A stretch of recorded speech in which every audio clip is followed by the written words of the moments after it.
मैं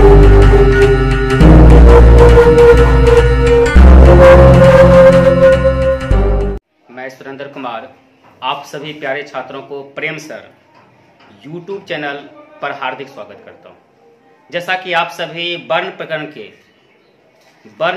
के भाग 1, भाग 2 और भाग 3 देख चुके हैं और पूर्ण उम्मीद के साथ मैं कह सकता हूं कि आप सभी को याद भी हो गया होगा। आज हम वर्ण प्रकरण के आगे जो दूसरा टॉपिक लिखे थे आपका संधि, आज मैं वही पढ़ाने वाला हूं और मैं पूर्ण रूप से उम्मीद दिलवाता हूं, आशा दिलवाता हूं कि आप सभी को संधि बहुत अच्छी तरह से समझ में आ जाएगा। तो देखिए आप संधि, ये दूसरा टॉपिक हो गया आपका संधि का दूसरा टॉपिक संधि।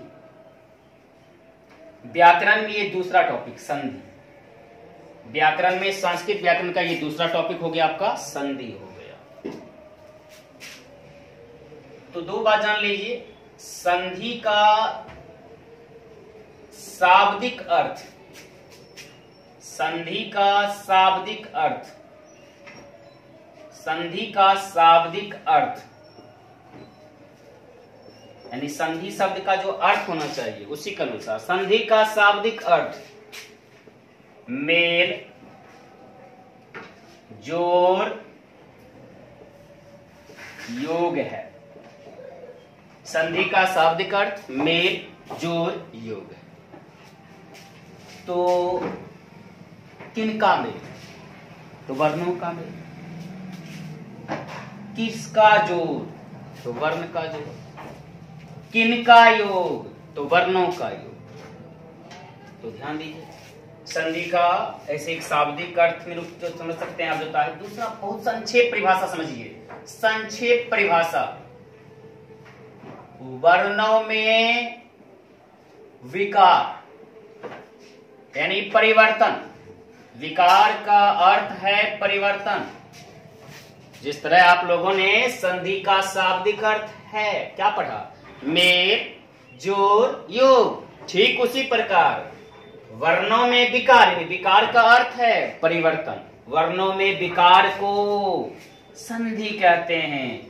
वर्णों में विकार को संधि कहते हैं। बहुत ही संक्षिप्त परिभाषा हो गई, बहुत संक्षिप्त, बहुत छोटा, बहुत छोटी परिभाषा हो गई होता है।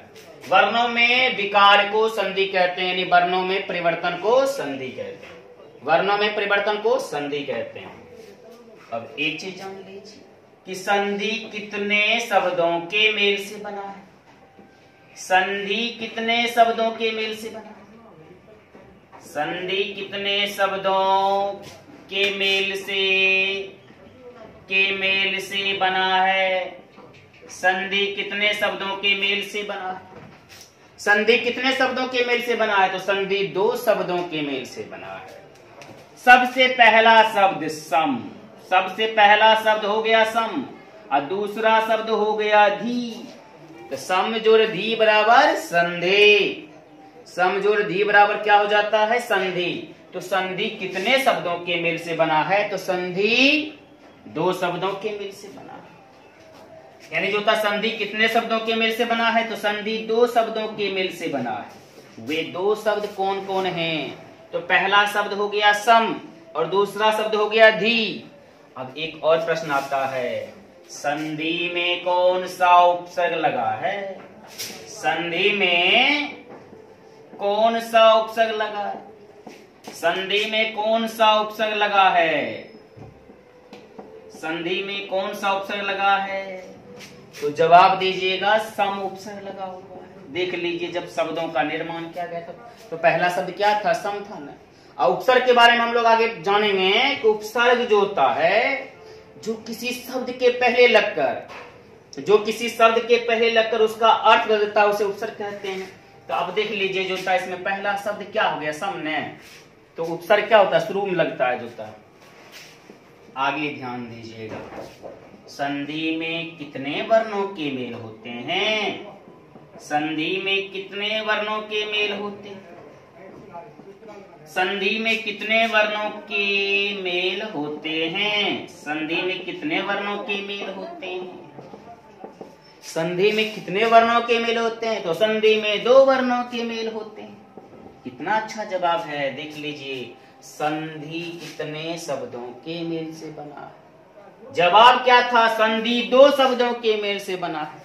यहाँ देख लीजिए, तो संधि में कितने वर्णों के मेल होते हैं? तो संधि में 2 वर्णों के।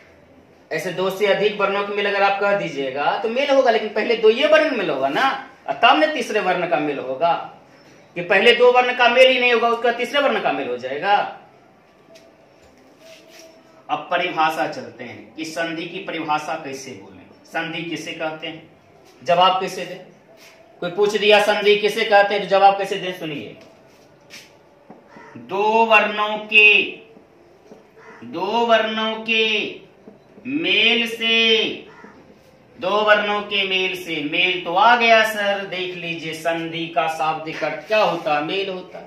मेल तो आ गया, ये संधि हो गई, तो संधि में क्या हो जाएगा? वर्णों के मेल हो जाएगा। हम लोगों ने पढ़ा भी संधि में कितने वर्णों के मेल होते हैं, तो संधि में 2 वर्णों के मेल होते हैं।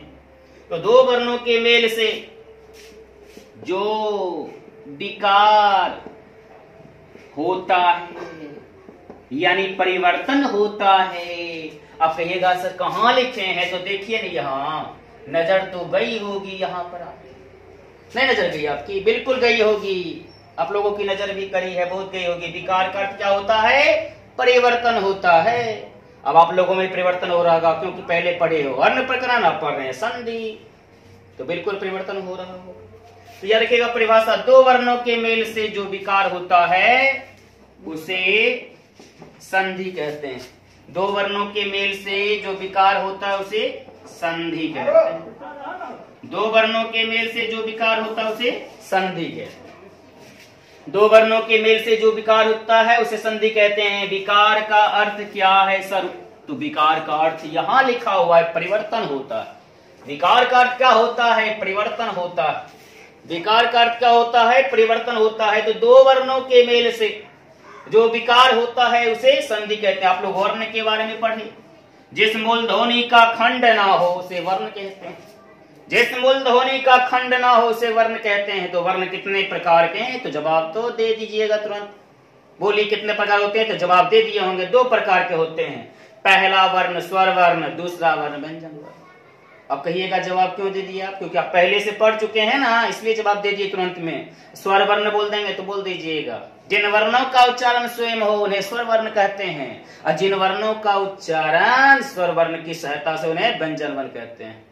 तो क्या कीजिएगा, स्वर वर्ण जो होता है किसी और की सहायता नहीं लेता है, ठीक है ना, और व्यंजन वर्ण दूसरों की सहायता लेता है। तो 2 वर्णों के मेल से जो विकार होता है उसे संधि कहते हैं। जैसे समझ लीजिए, विद्या प्लस आलिया, तो बराबर में क्या बोलेंगे? विद्यालया। क्या बोलेंगे? विद्यालया।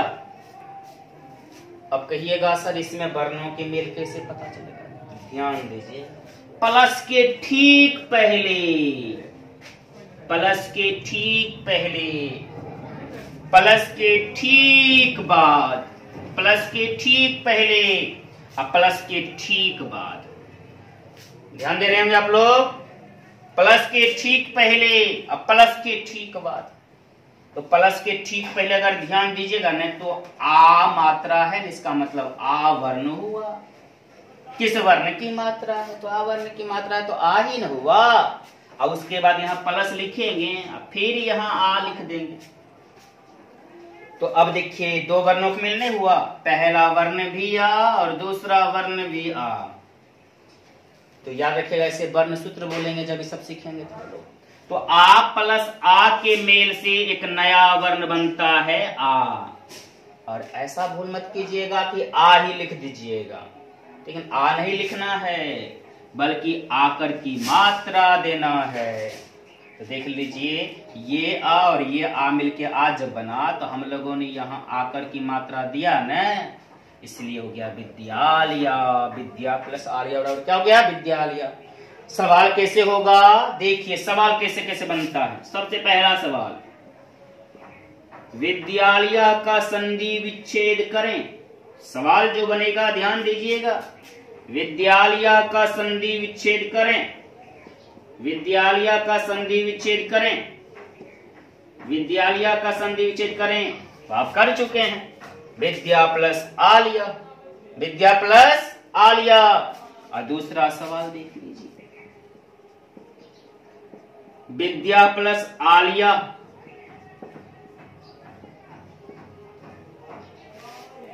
की संधि करें, की संधि करें, विद्या प्लस आलिया की संधि करें, तो ऊपर में क्या गया है? विद्यालय। तीसरा सवाल, विद्यालय में किन दो वर्णों के मेल हुए हैं? विद्यालय में किन दो वर्णों के मेल हुए हैं? किन दो वर्णों के मेल हुए हैं? विद्यालय में किन दो वर्णों के मेल हुए हैं? तो जवाब तो तुरंत दे दीजिएगा आप, क्योंकि देखिए किन दो वर्णों के मेल हुए हैं, आ और आ, यानी आ और आ दो, इन दो वर्णों के मेल हुए हैं। चौथा सवाल ले लीजिए, विद्यालय किस संधि का उदाहरण है? किस संधि का उदाहरण है? विद्यालय किस संधि का उदाहरण है? विद्यालय किस संधि का उदाहरण है?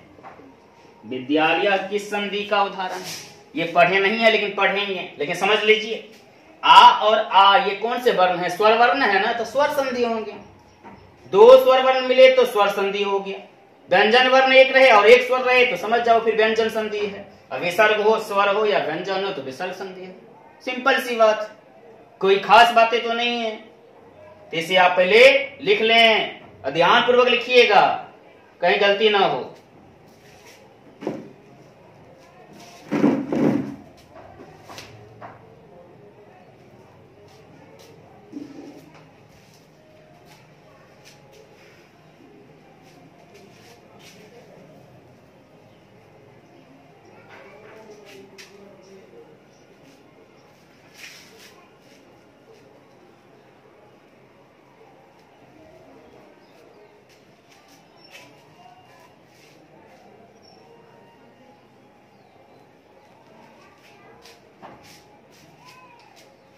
तो हम नीचे पढ़े थे संधि का एक उदाहरण, दूसरा उदाहरण लेते हैं।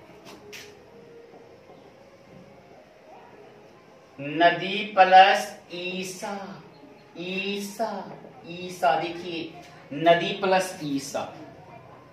अब देखिए जरा देखते हैं, पहले प्लस के ठीक पहले, प्लस के ठीक पहले, भूलिएगा नहीं, प्लस के ठीक पहले अब प्लस के ठीक बाद, जब भी आपको किसी को बताना हो ना कि इनमें किन दो वर्णों के मेल हुए हैं, तो याद रखिएगा प्लस के ठीक पहले, प्लस के ठीक बाद, प्लस के ठीक पहले या प्लस के ठीक बाद। तो प्लस के ठीक देखिए क्या है, दीर्घ ई, अब प्लस के ठीक बाद देखिए दीर्घ ई, तो दोनों दीर्घ ईन हो गया। तो याद रखिएगा दीर्घ ई या प्लस दीर्घ ई के मेल से एक नया वर्ण बनता है, दीर्घ ई। तो क्या हम दीर्घ ई देंगे, दीर्घई लिखेंगे, ये दीर्घई वर्ण लिखेंगे? नहीं, दीर्घई वर्ण नहीं लिखेंगे, बल्कि इसकी मात्रा देंगे। अब बहुत सारे छात्र करते क्या हैं, दीर्घ ही लिख देते हैं। ये बताइए कितने बड़ा बेवकूफ है, गलती तो कर बैठा, गलती करना नहीं चाहिए। अब देखिए यहाँ पर जो होता है इसका मतलब दीर्घ ई की मात्रा दी गई है, दीर्घ वर्ण दी गई ना, इन दोनों के बदले में केवल दीर्घ की मात्रा दे देंगे। तो बताइए क्या हो गया, नदीसा। क्या हो गया, नदीसा। तो सवाल इससे भी बनेगा, सवाल क्या बनेगा जरा देखिए, नदीसा का संधि विच्छेद करें, नदीसा का संधि विच्छेद करें, नदीसा का संधि विच्छेद करें। आप लोग सोचिएगा सर उत्तर लिखबे नहीं करते हैं, तो लीजिए उत्तर लिख देते हैं। नदीसा का संधि विच्छेद करें, तो याद रखिएगा इसमें क्या करेंगे, नदी प्लस ईसा बराबर नदीसा। अब बोलिएगा सर आप तो कुछ किए, यहां वाला उतार दिए, अरे यही तो संधि विच्छेद है, तो की करे दूसरा कुछ लिख दें, दूसरा कौन लिख दें, हाँ? यही जो होता है ना, यही ना संधि विच्छेद है। संधि मतलब क्या हुआ? मेल। विच्छेद मतलब क्या हुआ? अलग। तो मेल को अलग नहीं किए हम और कहते हैं जोता ही संधि विच्छेद है। तो कौन चीज है? तब संधि है। अरे संधि तो इन हुआ जी। हाँ, मेल करके लिख देंगे तानु संधि हुआ, कि अलग अलग लिख देंगे उसको बोल देंगे संधि है, संधि विच्छेद है वो। अब दूसरा ध्यान दीजिएगा, नदी प्लस ईसा की संधि करें, नदी प्लस ईसा की संधि करें, तो यहां पर उत्तर क्या होगा बाबू? जिस तरह इसका उत्तर हो गया तो इस तरह इसका उत्तर क्या हो जाएगा? नदीसा हो जाएगा। क्या हो जाएगा? नदीसा हो जाएगा। क्या हो जाएगा? नदीसा हो जाएगा। अब तो आप समझ गए होंगे। ओ सर समझ गए। अगर प्लस नहीं लिखा हो, प्लस नहीं लिखा हो तो उसको संधि बोलेंगे। अब प्लस जब लिखा हो तो उसको संधि विच्छेद बोलेंगे। तब यही बात तो समझा रहे थे उस समय से, समझ नहीं रहे थे जो होता। आप समझ गए होंगे। अब तीसरी बात समझ जाइए जो होता। अब कहा जाता है नदीसा में किन दो वर्णों के मेल हुए हैं? नदीसा में किन दो वर्णों के मेल हुए हैं? नदीसा में किन दो वर्णों के मेल हुए हैं? मेल हुए हैं। नदीसा में किन दो वर्णों के मेल हुए हैं? तो कहिएगा सर ई कैसे पता करेंगे? देखिए, और कहते हैं आप हमसे कि ई कैसे पता करेंगे? देखिए पता तो ले, जब आप देख लिए यहां संधि विच्छेद भी लिखा गया है तो कहते हैं पता कैसे करें? तो प्लस के ठीक पहले देख लीजिए। तो प्लस के ठीक पहले आपको दीर्घई दिखता है ना, दीर्घई। अब प्लस के ठीक बाद देख लीजिए। ठीक बाद में समझते हैं ना, तुरंत जो प्लस के बगल में हो, ठीक है ना। यहां देख लीजिए ना, प्लस के जोता है बगल में नहीं है जोता, यहां पर दीर्घी है, यहां पर भी दीर्घी है। तो बताइए नदीसा में किन दो वर्णों के मेल हुए हैं? तो दीर्घ ई और दीर्घ ई दो वर्णों के मेल हुए हैं। तो लिख न देंगे यहां दीर्घ ई प्लस दीर्घ ई भी लिख देंगे, या तो दीर्घ ई और दीर्घ ई के मेल हुए हैं। चलिए तीसरा प्रश्न का समाधान हो गया। अब चौथा हम चलते हैं। नदीसा किस संधि का उदाहरण है? नदीसा किस संधि का उदाहरण है? नदीसा किस संधि का उदाहरण है? तो याद रखिएगा, संधि के प्रकार जब पढ़िएगा तो उसमें जानिएगा जो होता है ना, संधि तीन प्रकार के होते हैं, स्वर संधि, व्यंजन संधि और विसर्ग संधि। तो इसमें नदीसा में जरा देखो तो ये दोनों वर्ण कौन वर्ण है? स्वर वर्ण है ना। और आप कहते हैं कौन संधि है? जो होता है जब स्वर वर्ण है तो स्वर संधि है। अब व्यंजन नहीं है ना जी, जो व्यंजन संधि हो जाएगा। ये तो स्वर्ण वर्ण हो गया, तो स्वर संधि कहिएगा, जबरदस्ती व्यंजन संधि कह दीजिएगा। अब देखिए तो क्या हो जाएगा? उत्तर में जो होता है जवाब हो जाएगा स्वर संधि हो जाएगा। चारों प्रश्न के उत्तर जो था आप समझ लिए होंगे अच्छी तरह से। अब आपको लगता है संधि तो बहुत आसान है, बिहार बोर्ड जो पूछता है चारों प्रकार के उनके बना देंगे जो होता। अब बनाने दीजिएगा जो था, जब पढ़े रहे तो बनाने दीजिएगा। अब देखिए जानते हैं संधि के प्रकार के बारे में जानते हैं। ऐसे इसमें बहुत सारा उदाहरण हो सकता है। ये नहीं कहिएगा सर और उदाहरण कहां बताए, तो और जो आगे बताएंगे उसमें कुछ उदाहरण नहीं बताएंगे, उसमें छोड़ देंगे। तो याद रखिएगा संधि के प्रकार जानते हैं। संधि के प्रकार, तो प्रश्न है आपका संधि कितने प्रकार के हैं? संधि कितने प्रकार के हैं? संधि कितने प्रकार के हैं? तो जवाब दीजिएगा संधि तीन प्रकार के हैं। संधि तीन प्रकार के हैं। अब एक प्रश्न आपके माथे में गूंज रहा होगा कि सर हिंदी में संधि तीन प्रकार के हैं कि संस्कृत में तीन प्रकार के हैं? तो याद रखिएगा हिंदी और संस्कृत दोनों में संधि तीन प्रकार के हैं। हिंदी में भी संधि तीन प्रकार के हैं और संस्कृत में भी संधि तीन प्रकार के हैं। घबराना नहीं है। तो संधि तीन प्रकार के होते हैं जो होता है, चाहे हिंदी हो या संस्कृत हो। तो सबसे पहला नाम जान लीजिए, स्वर संधि। स्वर संधि। अब कहिएगा सर हाँ वही संधि है जिसमें जो होता है दो स्वर वर्णों के मेल हो। बिल्कुल सही समझे आप लोग, जो होता है स्वर संधि हो गया। और दूसरा देखिए व्यंजन संधि। दूसरा समझ लीजिए व्यंजन संधि। व्यंजन संधि।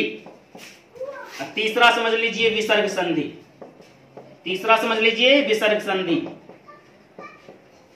अब कहिएगा सर स्वर संधि का कोई दूसरा नाम, तो बता देते हैं। स्वर संधि का दूसरा नाम जो होता है अच संधि होता है, ठीक है ना। अब व्यंजन संधि का दूसरा नाम हल संधि होता है। कहिएगा सर विसर्ग संधि का दूसरा नाम, इसका दूसरा नाम जो होता है कह सकते हैं तो अयोगवाह संधि कह सकते हैं। कह लीजिए जो होता अयोगवाह संधि आप कह सकते हैं, इन्हीं की जो होता है समझ जाइए, जो होता 100% जो होता सही है, लेकिन कह सकते हैं। अब जब दूसरा नाम बोल दिए इसलिए जो होता बता दिया आपको। तो स्वर संधि का दूसरा नाम क्या होता है अच संधि। अब व्यंजन संधि का दूसरा नाम क्या होता है हल संधि। अब विसर्ग संधि का दूसरा नाम क्या होता है अयोगवाह संधि। हाँ याद रखिएगा, इन्हीं की केवल समझ लीजिए, लिखते वक्त भी बिल्कुल ध्यान रखिएगा। अब विसर्ग कहीं गायब हो गया तो समझ जाइए आपका संस्कृत में हिंदी में चला जाएगा जो होता है, इसलिए विसर्ग पर ध्यान रखिएगा, इसको ध्यान से लिखिए।